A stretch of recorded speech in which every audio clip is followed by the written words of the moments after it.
आइए आज सुनते हैं श्री गोस्वामी की लिखी कहानी वो तीन शब्द। आदित्य और आरोही की एक छोटी सी मुलाकात प्यार के मुकाम तक पहुंच गई। लेकिन प्यार की शुरुआत जितनी खूबसूरत होती है उसका अंत उतना ही डरावना होता है। दिवाली की उस रात कुछ ऐसा हुआ कि जितना शोर घर के बाहर मच रहा था उतना ही शोर मेरे मन में मच रहा था। मुझे आज खुद पर यकीन नहीं हो रहा था, क्या मैं वही आदित्य हूँ जो कल था? कल तक सब ठीक था, फिर आज क्यों मुझे कुछ भी अच्छा नहीं लग रहा था? आज मैं अपनी ही नज़रों में गुनहगार हो गया था। किसी ने सही कहा है, आप दूसरे की नज़र में दोषी हो कर जी सकते हैं, लेकिन अपनी नज़र में गिरकर कभी नहीं जी सकते। मुझे आज भी आरोही से उतना ही प्यार था जितना कल था, लेकिन मैंने फिर भी उसका दिल तोड़ दिया। मैं आज बहुत बड़ी कसम में गुजर रहा हूँ। मुझे समझ नहीं आ रहा है कि मैं क्या करूँ। मैं गलत नहीं हूँ, फिर भी खुद को गुनहगार मान रहा हूँ। क्या दिल सचमुच दिमाग पर इतना हावी हो जाता है? प्यार की शुरुआत जितनी खूबसूरत होती है उसका अंत उतना ही डरावना होता है। मैं आरोही से 2 साल पहले मिला था। क्यों मिला था इसका मेरे पास कोई जवाब नहीं है, क्योंकि उससे मिलने की कोई वजह मेरे पास थी ही नहीं। जहाँ तक सवाल है कैसे मिला था, तो इसका जवाब भी बड़ा अजीब है। मैं एटीएम से पैसे निकाल रहा था, उसके हाथ में पहले से ही इतना सारा सामान था कि उसको पता ही नहीं चला कि कब उसका एक बैग वहीं रह गया। मैंने फिर उसको एक्सक्यूज़ मी कहकर पुकारा और कहा, आपका बैग वहीं रह गया था। बस यहाँ हुई थी हमारी पहली मुलाकात। अपने बैग को सही सलामत देखकर वह खुशी से ऐसे उछल पड़ा मानो किसी ने आसमान से चांद भले ही ना सही, लेकिन कुछ तारे तोड़ कर ला दिए हो। लड़कियों का खुशी में इस तरह का बर्ताव करने वाला फंडा मुझको आज तक समझ नहीं आया। उसकी मधुर आवाज़ में थैंक यू के बदले जब मैंने इट्स ओके कहा तो बदले में जवाब नहीं, सवाल आया। और वह सवाल था, आपका नाम? मैंने भी थोड़े स्टाइल से, थोड़ी शराफत के साथ अपना नाम बता दिया, जी आदित्य। ओह, मेरा नाम आरोही है, उसने मेरे से हाथ मिलाते हुए कहा। भैया कनॉट प्लस चलोगे? मैंने आश्चर्य से उसकी तरफ देखा। यह सवाल उसने मुझसे नहीं बल्कि साथ खड़े ऑटो वाले से किया था। नहीं मैडम जी, मैं तो यहाँ एक सवारी को लेकर आया हूँ। यहाँ उनका 5 मिनट का काम है, मैं उन्हीं को लेकर वापस जाऊँगा। उफ, मायूसी से आरोही ने कहा।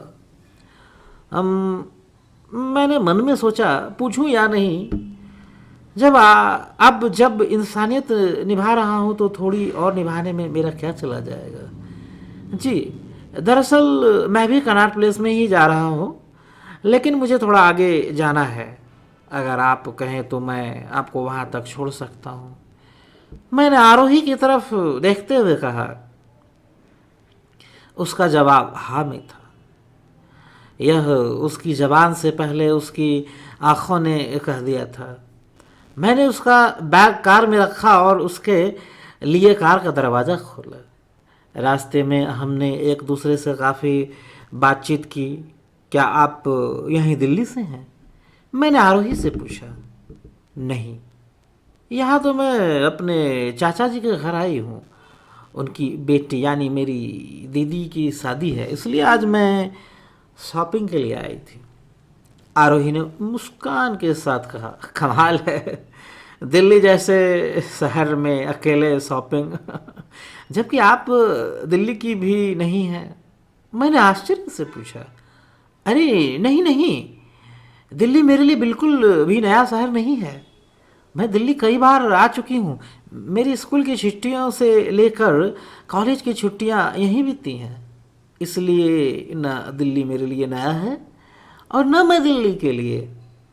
मैंने और आरोही ने कार में बहुत सारी बातें की। वैसे मेरे से ज़्यादा उसने बातें की।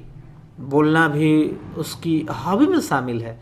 यह उसके बिना बताए मुझे पता चल गया था। उसके साथ बात करते करते पता ही नहीं चला कि कब कनॉट प्लेस आ गया। थैंक यू सो मच, आरोही ने कृतज्ञता व्यक्त करते हुए कहा।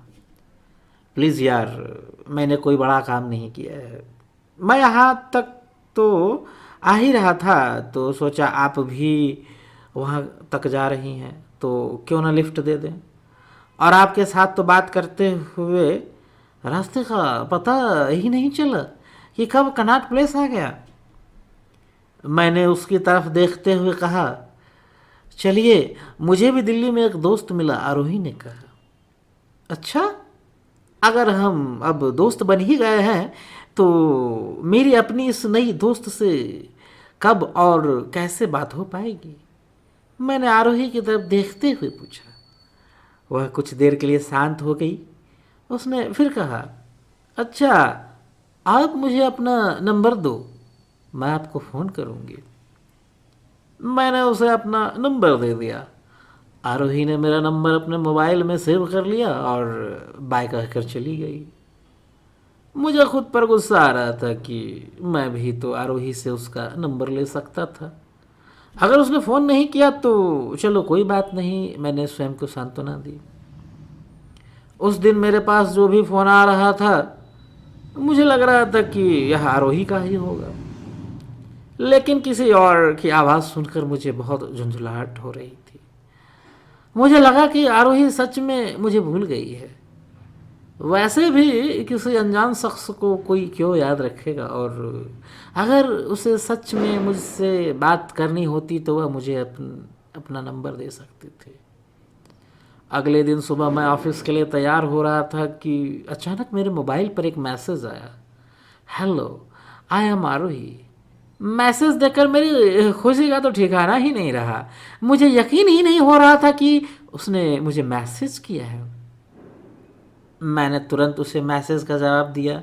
तो आखिर आ ही गई याद आपको अपने इस नए दोस्त की। उधर से आरोही का मैसेज आया, सॉरी, दरअसल कल काम में बहुत व्यस्त थी और जब फ्री हुई तो बहुत देर हो चुकी थी, तो सोचा इस वक्त फ़ोन या मैसेज करना ठीक नहीं है। मैंने आरोही को मैसेज किया। दोस्तों को कभी भी डिस्टर्ब किया जा सकता है। आरोही का जवाब आया, ओह याद रहेगा। बस यहीं से शुरू हुआ हमारी बातों का सिलसिला। जहाँ मुझे अभी कुछ देर पहले तक लगता था कि अब शायद ही उससे दोबारा मिलना होगा, लेकिन कभी कभी जो आप सोचते हैं